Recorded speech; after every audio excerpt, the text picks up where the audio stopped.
நண்பர்களுக்கு வணக்கம். MEAG TNPSC அகாடமியிலிருந்து முனைவர் மா. விஜய் அலெக்சாண்டர். டிசம்பர் மாதம் 19ஆம் தேதியின் முக்கியமான நடப்பு நிகழ்வுகளை காண்போம்.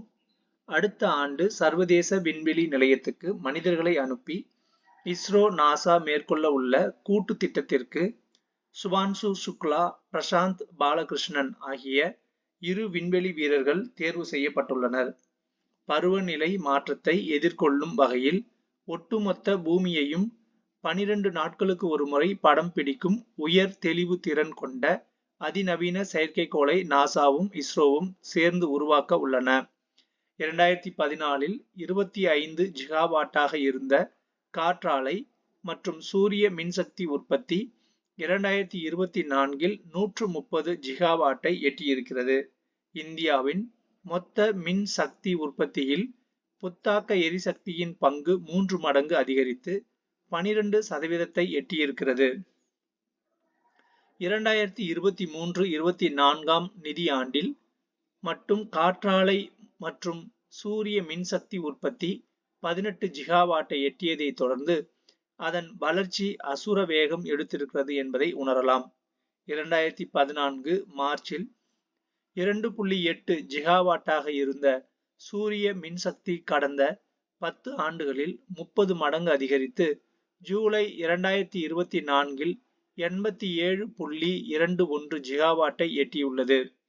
அதன் மூலம் உலகளாவிய அளவில் சூரிய மின்சக்தி உற்பத்தியில் இந்தியா 3வது இடத்தை பிடித்துள்ளது. 2030க்குள் சூரிய மின்சக்தி உற்பத்தி 280 ஜிகாவாட்டை எட்டும் என்று எதிர்பார்க்கப்படுகிறது. புத்தாக்க எரிசக்திக்கான 2030 இலக்கு 500 ஜிகாவாட் எனும்போது அதில் பாதிக்கு மேல் சூரிய மின்சக்தியின் பங்களிப்பாக இருக்கும். கூரை மீதான சூரிய மின்சக்தி கருவியை 4 ஆண்டில் 1 கோடி வீடுகளில் நிறுவுவதற்கு ரூபாய் 75,021 கோடி ஒதுக்கப்பட்டுள்ளது. கடந்த 10 ஆண்டுகளில் மட்டும் 6,38,352 கூரை மீதான மின் தகடுகள் நிறுவப்பட்டு இருக்கின்றன. அவற்றில் சுமார் 3,500 அடுக்குமாடி குடியிருப்புகளுக்கு வழங்கப்பட்டிருக்கிறது. 2024-25 இந்த திட்டத்துக்காக ஒதுக்கப்பட்ட ரூபாய் 9,200 கோடியில் இதுவரை ரூபாய் 2,865 கோடி மானியம் வழங்கப்பட்டு இருக்கிறது. 2025 மார்ச் மாதத்திற்குள் 10 லட்சம் கூரை மீதான சூரிய மின் இணைப்புகள் வழங்கப்பட வேண்டும் என்றும் அதன் மீது 6 மாத இடைவெளியில் இரட்டிப்பாக்க வேண்டும் என்றும் அரசு திட்டமிட்டு இருக்கிறது. கூரை மீதான சூரிய மின் தகடுகள் மூலம் 300 யூனிட் வரையிலான இலவச மின்சாரத்தை வீடுகளுக்கு வழங்க முடியும். மின் தகடுகளின் திறனை பொறுத்து ஆண்டொன்றுக்கு ரூபாய் 15,000 முதல் ரூபாய் 18,000 வரை குடும்பங்களின் மின்சாரத்திற்கான செலவை குறைக்க முடியும். சூரிய மின்சக்தி நிறுவுவதற்கான செலவில் 60% மானியம் வழங்கப்படுகிறது. 1 கிலோவாட் திறனுக்கு ரூபாய் 30,000, 2 கிலோவாட்டுக்கு ரூபாய் 60,000, 3 கிலோவாட்டுக்கு ரூபாய் 78,000 நேரடி மானியமாக வங்கி கணக்கில் செலுத்தப்படுகிறது. இந்தியாவில் தயாரித்த சூரிய மின் தகடுகளை அரசால் அங்கீகரிக்கப்பட்ட நிறுவனங்களின் மூலம் நிறுவ வேண்டும் என்பது மட்டுமே மானியத்திற்கான நிபந்தனை ஆகும். பிரதமர் வீட்டு வசதி திட்டம், பிரதமர் ஆவாஸ் யோஜனா அந்த திட்டத்தின் மூலம் பொருளாதாரத்தில் நலிவுற்ற குடும்பங்களுக்காக கட்டப்படும் வீடுகளின் இலவசமாக சூரிய மின் தகடுகள் நிறுவப்படுகின்றன.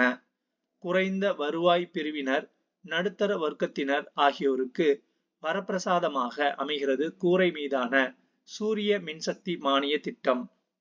இந்த திட்டத்தில் இன்னொரு சிறப்பு இருக்கிறது. தேவைக்கு குறைவாக சூரிய மின்சக்தி கிடைத்தால் மின்வாரியம் கட்டண மின்சாரத்தை பயன்படுத்திக் கொள்ளலாம். இது தேவைக்கு அதிகமாக உற்பத்தியாகும் மின்சாரம் மின் வாரியத்துக்கு வழங்கப்பட்டு அதற்கான விலையை மின் வாரியத்திடம் இருந்து பெற்றுக்கொள்ள முடியும். கூரை மீதான சூரிய மின்சக்தி இணைப்புகளில் 65% குஜராத், அதாவது 2,87,814, மகாராஷ்டிரம் 1,27,381 ஆகிய 2 மாநிலங்களில் காணப்படுகின்றன.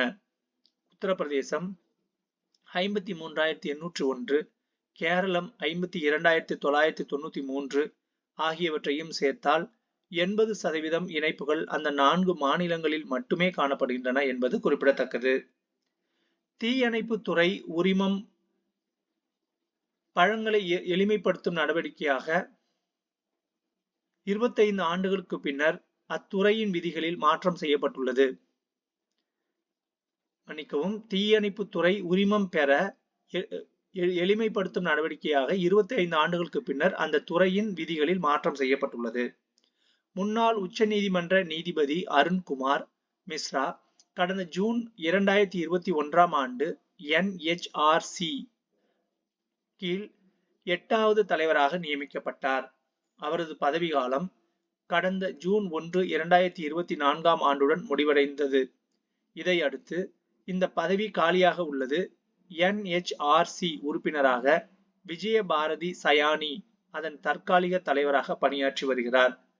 பிரதமர் தலைமையிலான குழு NHRC தலைவரை தேர்வு செய்யும். இந்த குழுவின் உறுப்பினர்களாக மக்களவை தலைவர், உள்துறை அமைச்சர், மக்களவை எதிர்க்கட்சி தலைவர், மாநிலங்களவை எதிர்க்கட்சி தலைவர் மற்றும் மாநிலங்களவை துணைத் தலைவர் ஆகியோர் உள்ளனர்.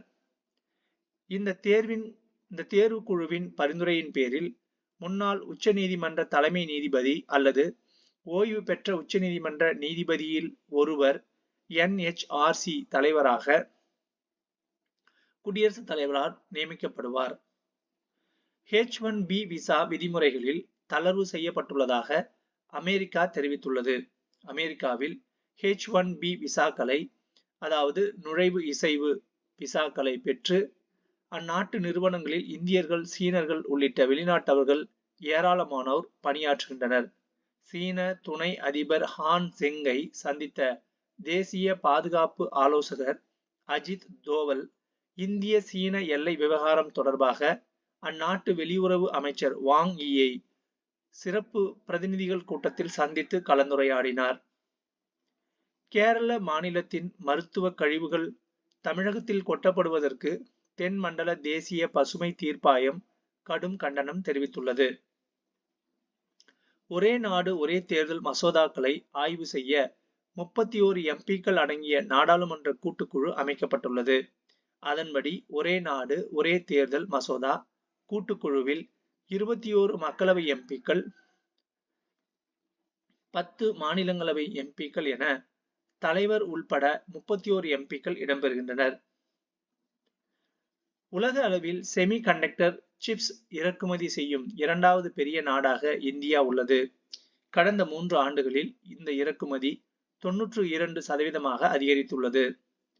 கடந்த அக்டோபர் 1ஆம் தேதி முதல் டிசம்பர் 15ஆம் தேதி வரையிலான நடப்பு 2024-25 சர்க்கரை சந்தை பருவ காலகட்டத்தில் நாட்டின் சர்க்கரை உற்பத்தி 61.39 லட்சம் டன்னாக உள்ளது. இது முந்தைய சர்க்கரை சந்தை பருவத்தின் இதே காலகட்டத்தோடு ஒப்பிடும்போது 17% குறைவாகும். ஒவ்வொரு சர்க்கரை சந்தை பருவமும் அக்டோபரில் தொடங்கி அடுத்த காலண்டர் ஆண்டின் செப்டம்பர் மாதம் நிறைவடைகிறது. கலைஞரின் கனவு இல்லம் திட்டத்திற்கு மேலும் ரூபாய் 400 கோடி ஒதுக்கீடு செய்து முதல்வர் மு.க. ஸ்டாலின் அறிவிப்பு வெளியிட்டுள்ளார். கிராமப்புற பகுதிகளில் ஏறத்தாழ 8 லட்சம் குடிசை வீடுகள் உள்ளதாக தமிழக அரசின் கணக்கெடுப்பின் வழியாக அறியப்பட்டது. குடிசை இல்லா தமிழ்நாடு என்ற இலக்கை அடையும் வரையில் 2030ஆம் ஆண்டுக்குள் 8 லட்சம் குடிசை வீடுகளுக்கு பதிலாக கலைஞரின் கனவு இல்லம் திட்டத்தின் கீழ் கான்கிரீட் வீடுகள் கட்டித்தரப்படும் என அறிவிக்கப்பட்டது என்பது குறிப்பிடத்தக்கது. பத்திரிகையாளர் குடும்ப உதவி நிதியை உயர்த்தி தமிழக அரசு உத்தரவிட்டது.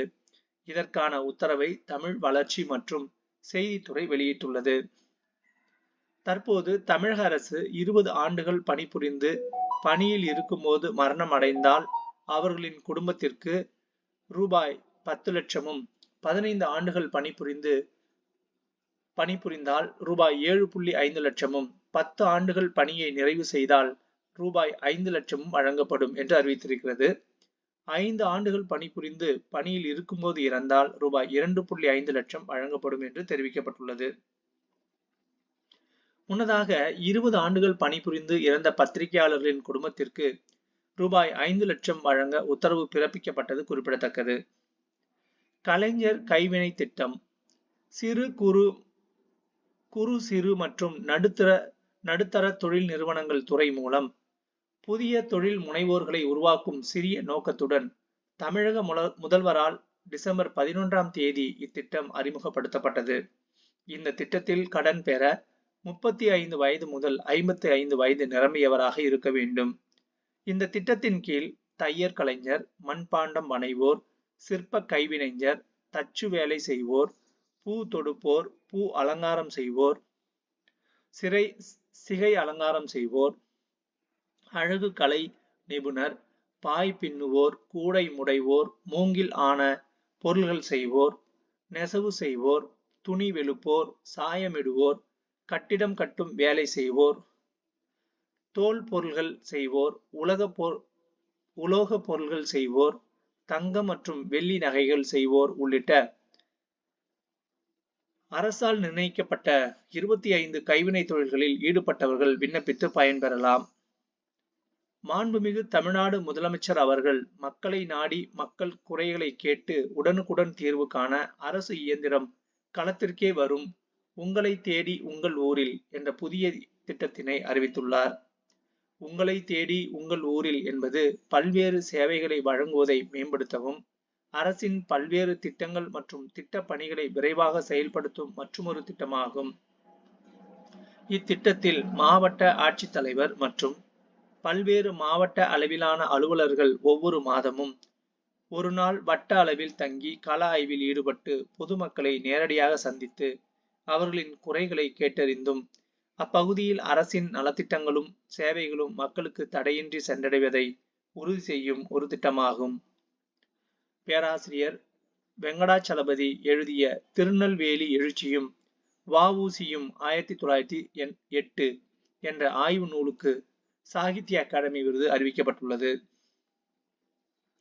கால்பந்து சங்கங்களுக்கான சர்வதேச சம்மேளனத்தின் ஃபிஃபா நடப்பாண்டு சிறந்த வீரர் விருதை பிரேசிலை சேர்ந்த வினிசியஸ் ஜூனியரும், சிறந்த வீராங்கனை விருதை ஸ்பெயினை சேர்ந்த ஐடானா பொன்மட்டியும் வென்றனர்.